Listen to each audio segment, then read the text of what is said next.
তাল গাছের বীজ বপন করতেছি। যে প্রাকৃতিক ভারসাম্য, এই ভারসাম্যটা ঠিক রাখার জন্য আমরা এই বৃক্ষরোপণ করতেছি। বিশেষ করে বজ্রপাত, যে এই তাল গাছ রোপণের মাধ্যমে বজ্রপাত নিরূপণের একটা উপায়। সবাই আমরা আসছি আসলে এখানে। আমাদের নেতা ফরহাদ হোসেন আজাদ ভাই সবসময় আমাদেরকে একটি পরামর্শ দিয়ে থাকে যে মানুষের কাজে, মানুষের কল্যাণের কাজে, হ্যাঁ, সাম্য এবং সমতা কিভাবে সমাজে প্রতিষ্ঠিত করা যায়। যুবদলকে দেখে মানুষ যেন এই পরিবেশ, এই এলাকায় যেন শিখতে পারে যুবদলকে দেখে, যে কিভাবে মানুষ মানুষের পাশে দাঁড়ায়, কিভাবে মানুষ মানুষের কল্যাণে এগিয়ে আসে।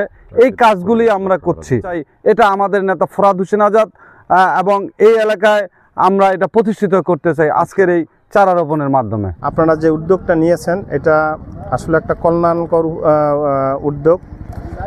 আমি আশা করি বাংলাদেশের সমস্ত বিএনপির পক্ষ থেকে আপনারা সকলেই এই গাছগুলি, শুধু এই গাছ না, যে কোনো গাছ লাগাবেন। গাছ আমাদের পরিবেশ ভারসাম্য রক্ষা করে। এই দিক দিয়ে আমি বলবো যে এটা ভালো একটা উদ্যোগ।